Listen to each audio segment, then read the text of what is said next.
Wala pang 1 week na magsama-sama, ang ating Gilas Pilipinas Asian Games roster ay nabalita agad dito sa China at ito rin ay dahil sa kilalang Pinoy player doon na si Terence Romeo. Ena Barrientos, welcome na sa bilig. Bukod daw sa ilang naglaro sa World Cup, isa raw sa very familiar na player na magre-represent sa atin ay si Romeo.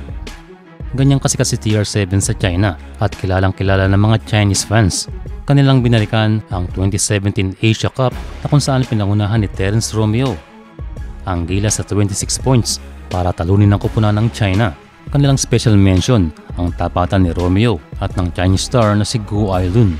Pareho kasing mahusay na ball handler ang dalawa at sa katunayan sila ay naging top 2 sa top crossovers ng FIBA Asia Cup. Sayang lang at ngayong Asian Games ay wala si Guo Ailun, pero ang mahalaga sa Gilas ay merong healthy na Terence Romeo. Iba rin talaga ang naging impact ni Romeo sa international basketball. Makikita nila ang classic na Gilas lineup na akala ng Chinese fans na wala na. Sinilit naman ng isang Chinese media ang ating roster at tinawag ito na senior team at may icon pa na parang lolo dahil na rin siguro na 10 sa ating mga players ay lampas na ng 30 at 4 dito ay at least 35. Pero kung iisipin ang experience ay doon lamang ang Gilas and hopefully makuha nila ang full condition dahil maaaring gamitin ng mga mas batang teams ang kanilang advantage sa stamina. Pero active naman sa basketball ang ating mga players. Ang mahalaga sa ngayon ay ang sistema na magiging susi sa tagumpay. At ayon nga rin sa isang fan na hindi naman mahina ang ating lineup dahil ito ay puno ng mga veterano. Basta wag lang init ulo itong si Abueva na kilala nilang kontrabida. At reminder naman ng isang fan na wag nilang muling maliitin ang Pilipinas at baka matambakan na naman. For now, ang mahalaga ay focus tayo sa chemistry ng ating team.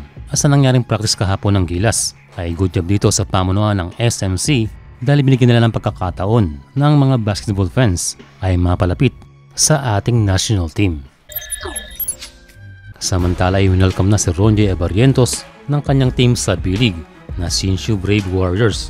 Ayon sa team ay nakompleto na ni Ronjay ang mga kailangang ipasa at meron ng go signal para mag-practice simula sa Lunes.